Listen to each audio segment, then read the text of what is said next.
If you're facing false allegations, you're probably wondering how long this nightmare is going to last and how much it's going to cost. Today we're going to talk about to the point, why legal battles drag on, how you can shorten the fight, and how you can cut your costs. False allegations in family court oftentimes lead to long and drawn out legal battles. They financially and emotionally ruin you, drain you completely. They'll take every cent you have. See, the reality is family court proceedings are very, very slow. They're complicated. The business of family law is a reality, and so things can get expensive. Understanding why these things happen is essential for you to be able to cut down your costs while winning your case and efficiently working this whole thing. So if you want to avoid years of litigation and getting into mountains of debt while having your life be completely crushed, take out a piece of paper, let's take some notes, bookmark this video, and study it.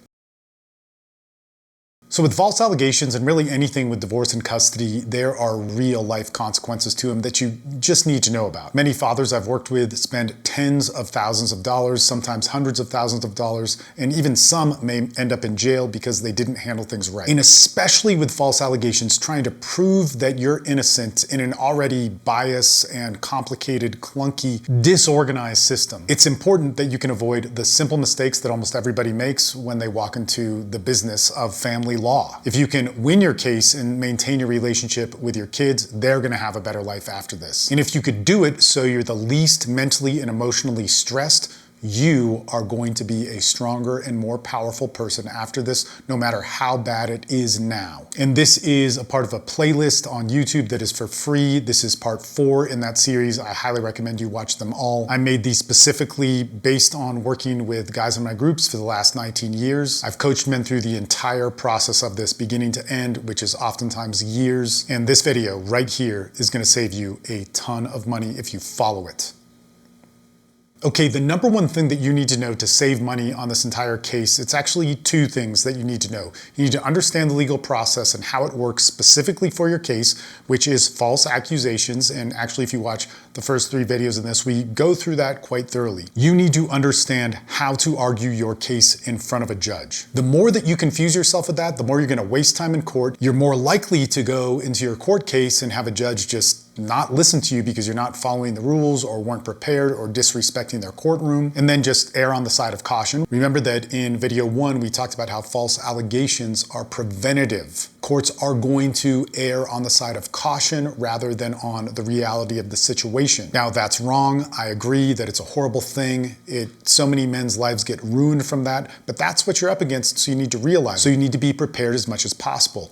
Learn the law, understand the courts, watch court cases, understand your judge. Put everything that you have into the legal process of this and understanding it, even if you're at the first stage of false allegations. And then we'll get into the next thing here, and that is how to choose an attorney. So I have countless comments on so many of my videos, especially on TikTok, on how they got screwed financially, and the court system is there to screw you over and you cannot win. Here's the truth of it. The courts will screw you over, but you can win if you do it right. And all the mistakes and tragedies that I see in people's cases come from not just corruption, there could be there, but there's always a negligence in the beginning of their court case, and this is not understanding the law and choosing the wrong attorney. So if you want a shortcut to choosing the right attorney, you should go into my free high conflict custody portal. You put in your email address, you can opt out of it at any time, and you get access to that portal. There's also a book that we have that we sell that is on how to find a family law attorney by Josh Davis. It's great, it's amazing. It's going to give you a ton of different stuff on finding the right attorney and talking to them, interviewing them, asking the right questions, and it's just so freaking thorough. It actually comes with buying into our membership for our paid upper tier service, which I would recommend over just buying the book. But if you just want to buy the book, you can just buy the book. But let me go over a few things here. So first off, number 1 rule with hiring an attorney. They need to have courtroom experience. They need to not be afraid to go to court and argue in front of a judge. If they are, their trump card is pulled, meaning that if the opposing counsel's attorney challenges them in any way, they're afraid to go to court. Now, you do not want to go to court. You want to avoid court at all costs, but if you have a temporary protective order or a permanent protective order, you're going to be in court. The second thing that you need to know about an attorney is that they need to have experience with the specific case that you have. So here in false allegations, have Have they argued false allegations? Have they argued false allegations like yours, in a situation like yours, in front of your judge? Now, there's all sorts of different pros and cons to them coming from a firm or having a private practice. Again, definitely check out the free portal that I have for you because we go into that. And if you really want to know, get Josh Davis's book. But really quickly, some of the pros to being in a big firm is there's usually other attorneys that can help them and can team up on your case.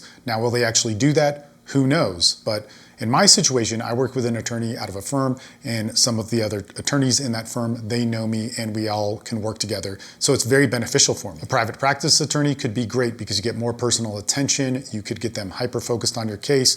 And of course, some of the downsides to that might be that they're overworked, they're disorganized, all these different things. Now, if we go through the entire checklist and we have all the best resources on finding an attorney, which you should do, the real test that your attorney is going to have to pass is you in the courtroom. And that happens on the day of reckoning, the most important day, the day that you are in front of the judge. Now, also what is going to make that attorney great is if they can stop your case before it ever does go to court. That would be great. But ultimately, what is the hardest thing to explain to men in this is that we can do all of our due diligence on whatever attorney is in front of us, and we have to do it. And even while doing all of that, they could still fail us. The real test is our case all the way to the end. Now, when I say this, most guys say, well, then I should just give up. It's all screwed. It's all a business. I'm going to go watch tons of videos on male victimhood in this and not focus on how we need to win. Look, you can't do that. You have to learn how to find an attorney. That's going to fail you bigger than anything. It's going to fail your family. It's going to fail your life. It's going to fail your case. If you want to rack up bills the most in this case of false allegations, do not learn the laws. Do not learn your state and county's procedures in those laws. Do not learn the process. Do not learn to vet and interview attorneys and buy into the system being so screwed it's impossible for you to win. This will guarantee you lose everything and it costs more. Sorry to be so harsh there, but I've been doing this job a long time and I've heard all these arguments of why somebody shouldn't do these things. Just do them. If you want to win and you want to save money, you have no choice. Okay, well, got a little carried away with that one.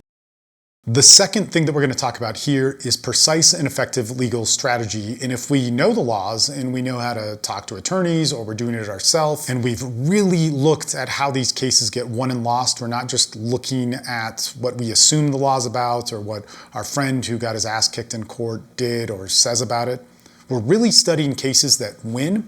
We're going to see a pattern here. The sooner we can squash this from the beginning, the sooner we know the different tools of the law, the sooner we know about what evidence does what, how to organize it, how to present it in front of judges, the sooner we know how to obtain proper evidence with things like different testimonies, written statements, subpoenaing witnesses, the psychological disadvantages and advantages and what makes people quit or want to settle, discrediting witnesses, doing things like depositions and so on. The more that we can learn all of that and we know how it works and we know the process of it and how judges are going to rule upon it, the better we can understand the strategy to kill this completely. What I see over and over again is guys hire the wrong attorney and they're really confident of hiring that attorney because their intuition, which worked in every other aspect of their life where they're successful in, it told them to go there, and they're super smart and they convince me of it, and then they take the wrong step in their case. I'll give you an example, and this is a tragic one and I hate it, and the guy who this happened to ended up doing great in his case, but this would have literally saved him at least $90,000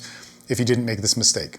He hired the wrong attorney in a false allegations case. That attorney guaranteed him that witnesses would be good enough, and these would be third-party witnesses that came from the person's education system. These would be good enough to say that false allegations didn't happen. I told him I thought this was a bad idea. He was really confident about his attorney, and if you were to talk to him right now, he would tell you that was one of the worst mistakes in his case, and it cost him easily over $90,000. Now, why is this? Because the accusations had nothing to do with the opinion of how good of a person he was and how the mom may not be good. The accusations had to do with specific forms of abuse that were labeled and timelined in exact situations, and that's what he needed to argue.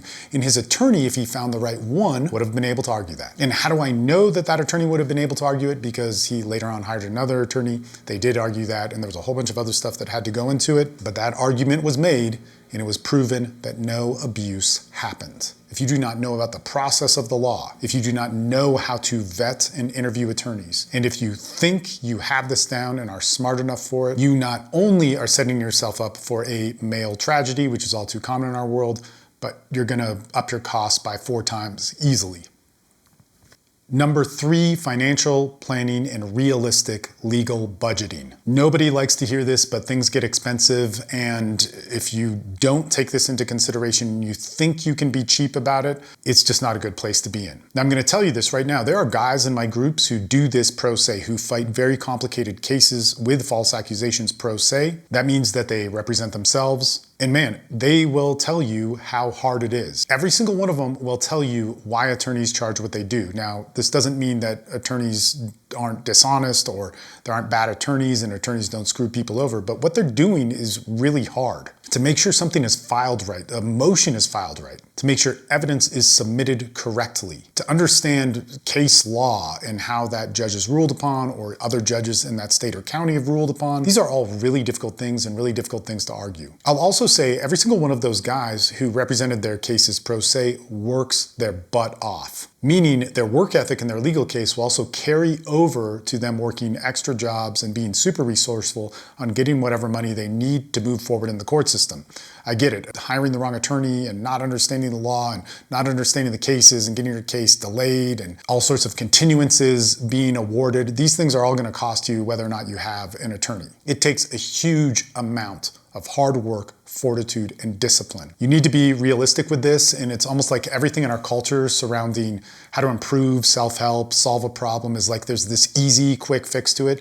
In family law, there's none of that. It's all hard. You're gonna have to work really hard. There's no one quick, smarter hack that's gonna just nail it for you. Those things could happen, they probably will happen, but it's only gonna hit one nail in part of a board in building a huge house. The last thing that I'm going to talk about in this video is going to be your emotional discipline in fighting this. Emotional discipline reduces legal costs. This means how you are emotionally, what you do with your mental health, how you handle that through all of this is going to determine how expensive this is. Now, if you're working with an attorney and you blow up emotionally, you need to talk to them all the time, they're going to charge you for it. If you're emailing them over a small thing that you can't figure out with your ex, or she sends you a bad text message, or she blows up our family wizard with whatever, and you go, man, can I use this for whatever? This is going to rack up your costs. Furthermore, if you're representing yourself and you bring those things into a courtroom and you haven't checked your emotions and looked at how this works in the whole legal map of the whole system, that judge is going to get frustrated with you and most likely cut you out in some way. This means that you could have an entire presentation to show that judge, but you misfiled something, you got too emotional, you said the wrong thing, and that judge decides to switch directions and for the moment gives a 90-day continuance, maintains a protective order for that 90 days. And when you think of the damage of that, not being able to see your kids for 90 more days, that your mental and emotional issues that you have from that, all because you couldn't handle things emotionally, appropriately in a courtroom, that's huge. This happens all the time. Now, it goes much more deep than this because all of the discipline that comes around fighting a legal case, it moves into every aspect, every day, every time you have to wait 6 weeks before anything, in between mediations, back and forth, their lawyer being belligerent with you. There's so many different things that we see over and over again.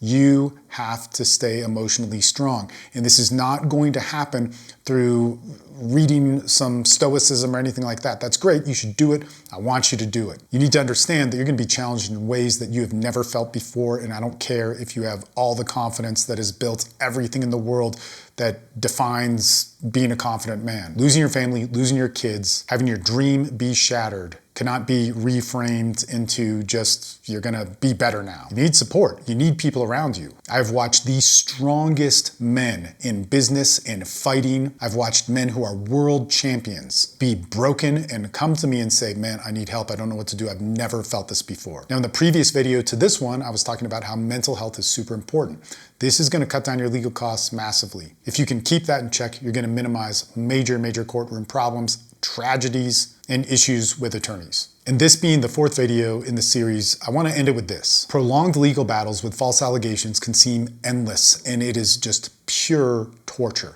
But they don't have to be. And if you follow this series closely, you subscribe to the channel, you get in on the free portal for high conflict cases, you're starting to step forward with a community. In this video, even though there's no face-to-face or phone contact with it, it is built from a community to help men. What you're watching in this entire series comes from me working with guys for 19 years on this, and 17 of those years, we've had a live community where we talk every week. I went to the group and I said, man, what can I do better for guys to come into this and have it be free? This is the high conflict custody portal where you can get access to just a ton of stuff. It's gonna help you. It was made for you. It was made by myself and men that have been in your same shoes and are 10 years past it. So I want you to know that we're here. I'm here to help you get through this. I want to help you save money. I want to help you get your kids back. I want you to reunify properly. And I want you to know it and do it from the reality of this whole thing. Now, if you do need some extra help, check out my paid upper tier group. This is going to help you in a ton of different ways, full service,